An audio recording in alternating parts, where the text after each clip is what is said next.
इकरा psychology education channel आपके लिए फिर से एक महत्वपूर्ण टॉपिक लाया है मनोविज्ञान से जुड़े संबंध को, जो कि बताया गया है परसेप्शन। परसेप्शन क्या है? तो परसेप्शन प्रत्यक्षण है। प्रत्यक्षण क्या है उसके बारे में थोड़ा डिटेल से जानते हैं। प्रत्यक्षण प्रत्यक्षण एक महत्वपूर्ण मानसिक प्रक्रिया है। मनोविज्ञान व्यवहार एवं मानसिक प्रक्रियाओं के अध्ययन का विज्ञान है। व्यवहार एवं मानसिक प्रक्रियाओं का सही अध्ययन प्रत्यक्षण पर ही निर्भर करता है। प्रत्यक्षण ही क्रिया संवेदन की प्रक्रिया से प्रारंभ होती है और किसी व्यवहार करने की प्रक्रिया से पहले तक होती है। अतः संवेदन तथा व्यवहार करने की क्रियाओं के बीच प्रत्यक्षण का जो प्रक्रिया होता है वो प्रत्यक्षण के द्वारा ही होता है। प्रत्यक्षण के दौरान भिन्न भिन्न मनोवैज्ञानिकों ने अलग अलग परिभाषा दिया है। आते हैं देखते कौन से मनोवैज्ञानिक पहला परिभाषा कौन दिए हैं। Atkinson and Hilgard. कब दिया है? 1983 में दिए हैं। क्या बताए हैं एटकिंसन एंड हिलगार्ड 1983 में क्या बताए हैं, परिभाषा में क्या है वो देखते हैं। इनके अनुसार कहा गया है प्रत्यक्षण एक ऐसी प्रक्रिया है जिसके द्वारा लोग या हम लोग वातावरण में उपस्थित उद्दीपकों की व्याख्या करते हैं तथा उसे संगठित करते हैं। प्रत्यक्षण में दूसरा परिभाषा देने वाले कौन मनोवैज्ञानिक है? तो कॉलमैन 1977 में दिया गया है। इनके अनुसार क्या दिया गया है वो भी जानते हैं। प्रत्यक्षण एक ऐसी प्रक्रिया है जिसके द्वारा जीव को अपनी आंतरिक अंगों तथा अपने वातावरण के बारे में सूचना मिलती है। ये किसने कहा? तो कॉलमैन ने कहा। कब कहा? तो 1977 में कहा है। थोड़ा प्रत्यक्षण के बारे और अच्छे से समझते हैं कि प्रत्यक्षण क्या है। प्रत्यक्षण एक सक्रिय चयनात्मक एवं संज्ञानात्मक मानसिक प्रक्रिया है जिसके द्वारा व्यक्ति को अपनी आंतरिक अंगों तथा बाह्य वातावरण, आंतरिक अंग भी कह सकते हैं या आंतरिक वातावरण भी कह सकते हैं, तथा बाह्य वातावरण में उपस्थित वस्तुओं का तत्कालिक मतलब तुरंत अनुभव होता है, उसे ही क्या कहते हैं? तो प्रत्यक्षण कहते हैं। प्रत्यक्षण के लिए मुख्य विशेषता है वो कितने प्रकार के हैं और कितने भागों में बांटे गए हैं? वो 6 भागों में बांटे गए हैं। वो कौन कौन से हैं तो देखते हैं। पहला कौन है? तो प्रत्यक्षण के लिए उद्दीपक का होना अनिवार्य है। Stimulus is essential for perception. दूसरा पॉइंट क्या है? तो प्रत्यक्षण में उद्दीपक का तत्कालिक अनुभव होता है। In perception immediately experience of object take place. तीसरा पॉइंट आते हैं और देखते क्या कहा है तीसरा पॉइंट में। प्रत्यक्षण एक सक्रिय मानसिक प्रक्रिया है। Perception is an active mental process. चौथा पॉइंट क्या है? प्रत्यक्षण एक संज्ञानात्मक प्रक्रिया है। Perception is a cognitive process. अब आते हैं पांचवा पॉइंट पे। पांचवा पॉइंट पे क्या कहा गया है? प्रत्यक्षण में उद्दीपकों को संगठित किया जाता है। इन परसेप्शन स्टिमुली और ऑर्गेनाइज्ड। छठा पॉइंट को देखते हैं। प्रत्यक्षण एक चयनात्मक प्रक्रिया है। Perception is a selective process. अब ये सभी पॉइंट को थोड़ा बारीकी से जानते हैं कि क्या इसके बारे में, मतलब थोड़ा डिटेल से जानते हैं कि प्रत्यक्षण के लिए उद्दीपक का होना अनिवार्य क्यों है। प्रत्यक्षण हमेशा किसी वस्तु, घटना या व्यक्ति का होता है। जिन व्यक्तियों, घटनाओं या वस्तुओं का व्यक्ति के सामने उपस्थित नहीं होता है तो उससे उसमें कोई संवेदन, सेंसेशंस नहीं होता और फिर तब उसका प्रत्यक्षण भी नहीं होता है। पहला पॉइंट को थोड़ा हम लोग डिटेल से जान गए। प्रत्यक्षण के लिए उद्दीपक का होना अनिवार्य क्यों है? जब उद्दीपक नहीं होगा तो प्रत्यक्षण भी नहीं हो पाएगा।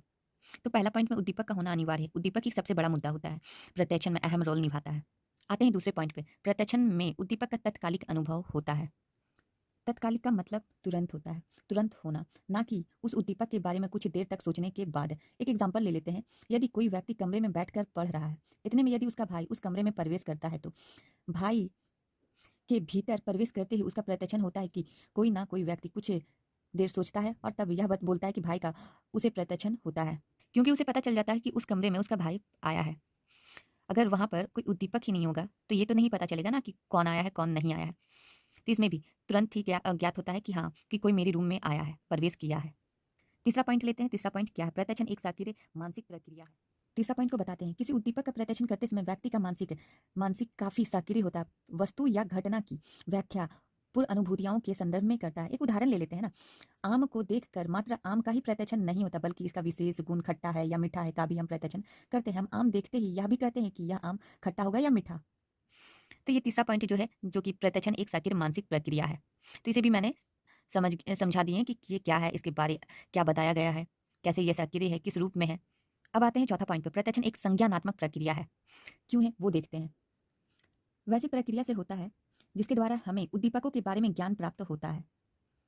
संज्ञानात्मक प्रक्रिया में एक मनोवैज्ञानिक है जिसने इस पर ज्यादा ही बल दिया है। वो कौन है? तो कॉलमैन 1977 ने प्रत्यक्षण के इस पहलू पर अधिक बल डालते हुए कहा है कि प्रत्यक्षण द्वारा हमें आंतरिक और बाह्य मतलब बाहरी दोनों तरह के उद्दीपक के बारे में ज्ञान प्राप्त होता है। बाहरी उद्दीपक वातावरण में होता है, आंतरिक उद्दीपक शरीर के भीतर होता है, जैसे किताब, टेबल, पेंसिल इत्यादि बाह्य उद्दीपक के उदाहरण है। और आंतरिक में लेते हैं पेट दर्द, दिल का धड़कन, मतलब दिल में धड़कता है ना दिल, तो उसी को ये आंतरिक वातावरण के अंतर्गत रखा गया है। ये चौथा पॉइंट भी मैंने डिस्कस कर लिया, प्रत्यक्ष एक संज्ञानात्मक प्रक्रिया क्यों है, कैसे होता है, क्या होता है। अब हम लोग आते हैं पाँचवां पॉइंट पे। पाँचवां पॉइंट क्या है, तो प्रत्यक्ष में उद्दीपकों को संगठित करता है या किया जाता है। प्रत्यक्ष में ये पाँचवां पॉइंट जो है संगठित का बात किया गया है, तो संगठित का बात में इसमें एक उदाहरण ही लिया जा सकता है।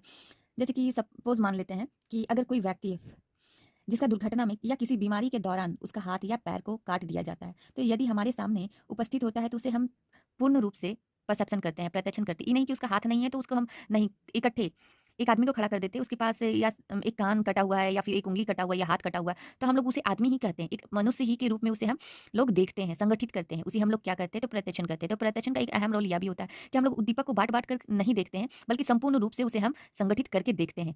ये 5वां पॉइंट आपको भी समझ आ चुका होगा। प्रत्यक्ष में उद्दीपकों को संगठित क्यों किया जाता है, किस लिए किया जाता है। किसी को हम लोग एग्ज़ैक्ट तरीका से प्रत्यक्षण करते हैं, तो हम लोग को संपूर्ण रूप से उसे इकट्ठा करके ही देखना पड़ता है। उसे हम लोग प्रत्यक्षण उद्दीपकों को संगठित किया जाता है।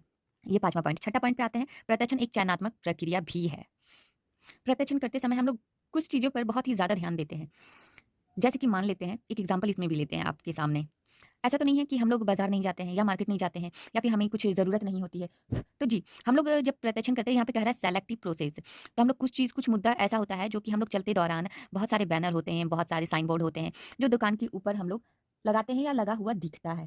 तो हम लोग को जो ज़रूरत होता है, या सेलेक्टिव का बात कर रहा है, तो ज़रूरत होता है, किसी को दवा की ज़रूरत होती है, तो किसी को किताब की ज़रूरत होती है, तो हम लोग का निगाह वहीं पे जाके टिकता है, जहाँ हमारी ज़रूरतें होती है। तो कुछ चीज़ें हम लोग चयन किया हुआ रहता है कि नहीं, मेरे को यहाँ जाना है, तो उसे ही हम लोग एक प्रत्यक्षण, एक चयनात्मक प्रक्रिया के रूप में उसे हम लोग सेलेक्ट कर लेते हैं। उसे ही हम लोग क्या कहते हैं, प्रत्यक्षण एक चयनात्मक प्रक्रिया के अंतर्गत रखा जाता है।